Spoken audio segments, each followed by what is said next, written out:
ಅಲ್ಲ, ನಾನು ನಮ್ಮ ರಾಜೀವ್ ಅವರು, ಮಹೇಶ್ ಅವರು ಮೈಸೂರು ಲೋಕಾಯುಕ್ತ SP ಅವ್ರನ್ನ ಭೇಟಿ ಮಾಡೋಣ ಅಂತ ಬಂದ್ವಿ. ಅವ್ರು ಇಲ್ಲ, ಸಾಯಂಕಾಲ ಇಲ್ಲ ನಾಳೆ ಬೆಳಗ್ಗೆ ನಿಮಗೆ ನಾನು ಸಿಗ್ತೀನಿ ಅಂತ ಹೇಳಿದ್ರು. ಫೋನ್ ಮೂಲಕ ಕಾಂಟ್ಯಾಕ್ಟ್ ಮಾಡಿದಾಗ ಉದ್ದೇಶ ಇಷ್ಟೇ. ನಿನ್ನೆ ಬೆಂಗಳೂರಲ್ಲಿ ಪೀಪಲ್ಸ್ ರೆಪ್ರೆಸೆಂಟೇಟಿವ್ ಕೋರ್ಟ್ ಏನಿದೆ, ಮಾನ್ಯ ಮುಖ್ಯಮಂತ್ರಿಗಳ ವಿಚಾರದಲ್ಲಿ ಒಂದು ಆದೇಶ ಮಾಡಿದ್ದಾರೆ. ಸ್ನೇಹಮಯಿ ಕೃಷ್ಣ ಅನ್ನೋರು ಏನು ದೂರು ಕೊಟ್ಟಿದ್ದರು, 50-50 ಅನುಪಾತದಲ್ಲಿ ಒಂದಷ್ಟು ನ್ಯೂನ್ಯತೆಗಳಾಗಿದ್ದಾವೆ ಸೈಟ್ ಅಲಾಟ್ಮೆಂಟ್ ವಿಚಾರದಲ್ಲಿ, ಅದರಿಂದ ತನಿಖೆ ಮಾಡುವಂಥದ್ದಕ್ಕೆ ಲೋಕಾಯುಕ್ತ ಅವರಿಗೆ ಇಲ್ಲ ಬೇರೆ ತನಿಖೆ ಸಂಸ್ಥೆಗೆ ಆದೇಶ ಮಾಡಬೇಕು ಅನ್ನುವಂಥದ್ದು ಏನು ಅವರ ಕೋರಿಕೆ ಇತ್ತು. ಆ ಕೋರಿಕೆ ಆಧಾರದ ಮೇರೆಗೆ ನಿನ್ನೆ ರೆಪ್ರೆಸೆಂಟೇಟಿವ್ ಕೋರ್ಟ್ ಒಂದು ಆದೇಶ ಮಾಡಿದೆ. ಕೇಸ್ನ ರಿಜಿಸ್ಟರ್ ಮಾಡಿಕೊಂಡು ಅಂಡರ್ 156 ಸಬ್ ಕ್ಲಾಸ್ 3 ಅಡಿನಲ್ಲಿ ಕೇಸ್ ದಾಖಲಾತಿ ಮಾಡಿಕೊಂಡು ತನಿಖೆ ಮಾಡಿ ನಮಗೆ 3 ತಿಂಗಳ ಒಳಗಡೆ ಡಿಸೆಂಬರ್ 24 ನಮಗೆ ಸಂಪೂರ್ಣವಾದ ವರದಿಯನ್ನು ಕೊಡಿ ಅಂತ ಸ್ಪಷ್ಟವಾಗಿ ಕೋರ್ಟ್ ಆದೇಶ ಮಾಡಿ ಆದಮೇಲೂ ಕೂಡ JDSನವರು ಮತ್ತು BJPಯವರು, ಭಾಳ ಪ್ರಮುಖವಾಗಿ JDSನವರು ಮಾಧ್ಯಮಗಳಲ್ಲಿ ನಾನು ಗಮನಿಸಿದೆ, ಕೋರ್ಟ್ ಆದೇಶ ಆಗಿದೆ, ಆದೇಶನ ಯಾರೂ ಉಲ್ಲಂಘನೆ ಮಾಡೋಕ್ಕೆ ಬರೋದಿಲ್ಲ.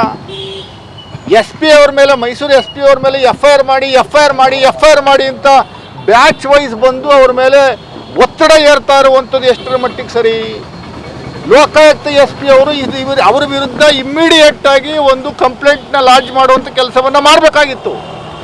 ಸರ್ಕಾರ ಕೆಲಸಕ್ಕೆ ಅಡ್ಡಿಪಡಿಸ್ತಾ ಇರುವಂಥ BJP JDSನವ್ರ ವಿರುದ್ಧ ಈಗಲೂ ನಾವು ಒತ್ತಡ ಮಾಡ್ತಾ ಇದ್ದೀವಿ. ಅದರ ವಿರುದ್ಧ ಆ ವಿಚಾರಕ್ಕೆ ನಾವು ಒಂದು ಕಂಪ್ಲೇಂಟ್ನ ದೂರನ್ನು ದಾಖಲು ಮಾಡುವಂಥದ್ದಕ್ಕೆ ಇವತ್ತು ನಾವು ಬಂದ್ವಿ.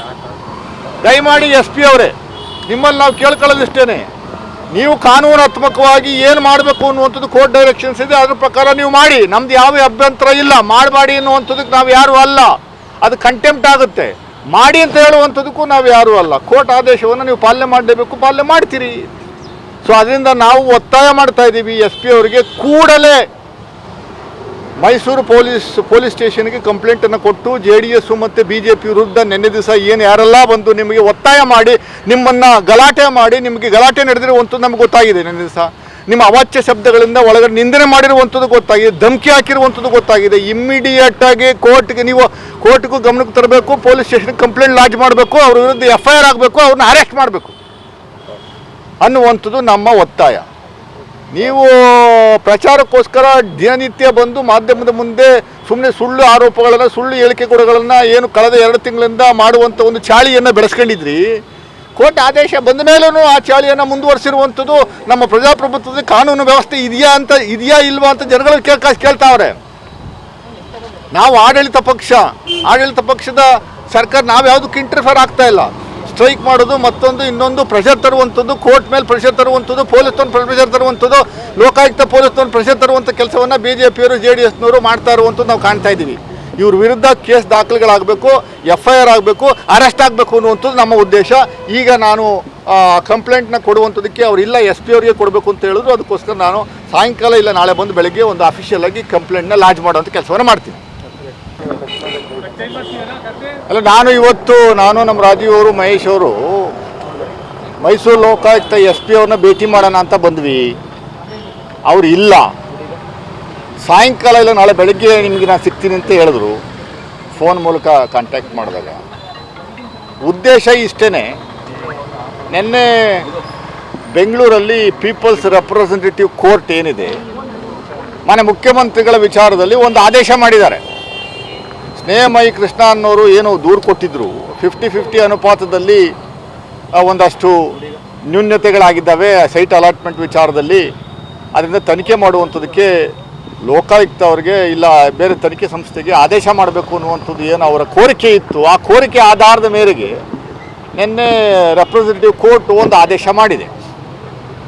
ಕೇಸ್ನ ರಿಜಿಸ್ಟರ್ ಮಾಡಿಕೊಂಡು ಅಂಡರ್ 156 ಸಬ್ ಕ್ಲಾಸ್ 3 ಅಡಿನಲ್ಲಿ ಕೇಸ್ ದಾಖಲಾತಿ ಮಾಡಿಕೊಂಡು ತನಿಖೆ ಮಾಡಿ ನಮಗೆ 3 ತಿಂಗಳ ಒಳಗಡೆ ಡಿಸೆಂಬರ್ 24 ನಮಗೆ ಸಂಪೂರ್ಣವಾದ ವರದಿಯನ್ನು ಕೊಡಿ ಅಂತ ಸ್ಪಷ್ಟವಾಗಿ ಕೋರ್ಟ್ ಆದೇಶ ಮಾಡಿ ಆದಮೇಲೂ ಕೂಡ JDSನವರು ಮತ್ತು BJPಯವರು, ಭಾಳ ಪ್ರಮುಖವಾಗಿ JDSನವರು ಮಾಧ್ಯಮಗಳಲ್ಲಿ ನಾನು ಗಮನಿಸಿದೆ, ಕೋರ್ಟ್ ಆದೇಶ ಆಗಿದೆ, ಆದೇಶನ ಯಾರೂ ಉಲ್ಲಂಘನೆ ಮಾಡೋಕ್ಕೆ ಬರೋದಿಲ್ಲ. ಎಸ್ ಪಿ ಅವ್ರ ಮೇಲೆ, ಮೈಸೂರು ಎಸ್ ಪಿ ಅವ್ರ ಮೇಲೆ FIR ಮಾಡಿ ಅಂತ ಬ್ಯಾಚ್ ವೈಸ್ ಬಂದು ಅವ್ರ ಮೇಲೆ ಒತ್ತಡ ಏರ್ತಾ ಇರುವಂಥದ್ದು ಎಷ್ಟರ ಮಟ್ಟಿಗೆ ಸರಿ? ಲೋಕಾಯುಕ್ತ SP ಅವರು ಅವರ ವಿರುದ್ಧ ಇಮ್ಮಿಡಿಯೇಟ್ ಆಗಿ ಒಂದು ಕಂಪ್ಲೇಂಟ್ನ ಲಾಡ್ಜ್ ಮಾಡುವಂಥ ಕೆಲಸವನ್ನು ಮಾಡಬೇಕಾಗಿತ್ತು.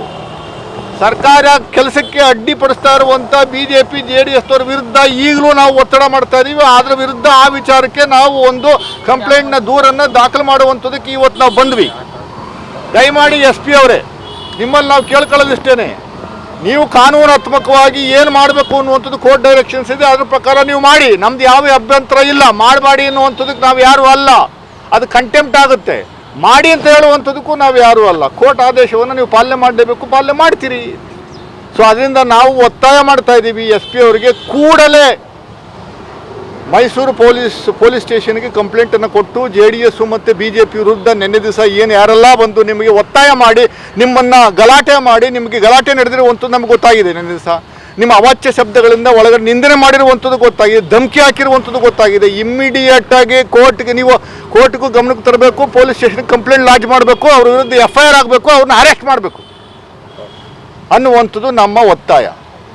ನೀವು ಪ್ರಚಾರಕ್ಕೋಸ್ಕರ ದಿನನಿತ್ಯ ಬಂದು ಮಾಧ್ಯಮದ ಮುಂದೆ ಸುಮ್ಮನೆ ಸುಳ್ಳು ಆರೋಪಗಳನ್ನು, ಸುಳ್ಳು ಹೇಳಿಕೆಗಳನ್ನು ಏನು ಕಳೆದ 2 ತಿಂಗಳಿಂದ ಮಾಡುವಂಥ ಒಂದು ಚಾಳಿಯನ್ನು ಬೆಳೆಸ್ಕೊಂಡಿದ್ರಿ. ಕೋರ್ಟ್ ಆದೇಶ ಬಂದ ಮೇಲೂ ಆ ಚಾಳಿಯನ್ನು ಮುಂದುವರಿಸಿರುವಂಥದ್ದು ನಮ್ಮ ಪ್ರಜಾಪ್ರಭುತ್ವದ ಕಾನೂನು ವ್ಯವಸ್ಥೆ ಇದೆಯಾ ಇಲ್ವಾ ಅಂತ ಜನಗಳು ಕೇಳ್ತಾವ್ರೆ. ನಾವು ಆಡಳಿತ ಪಕ್ಷದ ಸರ್ಕಾರ ನಾವು ಯಾವುದಕ್ಕೆ ಇಂಟರ್ಫಿಯರ್ ಆಗ್ತಾ ಇಲ್ಲ. ಸ್ಟ್ರೈಕ್ ಮಾಡೋದು, ಮತ್ತೊಂದು ಇನ್ನೊಂದು ಪ್ರೆಷರ್ ತರುವಂಥದ್ದು, ಕೋರ್ಟ್ ಮೇಲೆ ಪ್ರೆಷರ್ ತರುವಂಥದ್ದು, ಪೊಲೀಸ್ನವ್ರು ಪ್ರೆಷರ್ ತರುವಂಥದ್ದು, ಲೋಕಾಯುಕ್ತ ಪೊಲೀಸ್ನವ್ರು ಪ್ರೆಷರ್ ತರುವಂಥ ಕೆಲಸವನ್ನು BJPಯವರು JDSನವರು ಮಾಡ್ತಾ ಇರುವಂಥದ್ದು ನಾವು ಕಾಣ್ತಾ ಇದ್ದೀವಿ. ಇವ್ರ ವಿರುದ್ಧ ಕೇಸ್ ದಾಖಲೆಗಳಾಗಬೇಕು, FIR ಆಗಬೇಕು, ಅರೆಸ್ಟ್ ಆಗಬೇಕು ಅನ್ನುವಂಥದ್ದು ನಮ್ಮ ಉದ್ದೇಶ. ಈಗ ನಾನು ಕಂಪ್ಲೇಂಟ್ನ ಕೊಡುವಂಥದ್ದಕ್ಕೆ ಅವರಿಲ್ಲ SP ಅವರಿಗೆ ಕೊಡಬೇಕು ಅಂತ ಹೇಳಿದ್ರು. ಅದಕ್ಕೋಸ್ಕರ ನಾನು ಸಾಯಂಕಾಲ ಇಲ್ಲ ನಾಳೆ ಬಂದು ಬೆಳಗ್ಗೆ ಒಂದು ಅಫಿಷಿಯಲ್ ಆಗಿ ಕಂಪ್ಲೇಂಟ್ನ ಲಾಡ್ಜ್ ಮಾಡುವಂಥ ಕೆಲಸವನ್ನು ಮಾಡ್ತೀನಿ. ಹೆಚ್ಚಿನ ವಿಡಿಯೋಗಳಿಗೆ ಪ್ರತಿಧ್ವನಿ YouTube ಚಾನೆಲ್ ಸಬ್ಸ್ಕ್ರೈಬ್ ಮಾಡಿ, ಬೆಲ್ ಐಕಾನ್ ಕ್ಲಿಕ್ ಮಾಡಿ.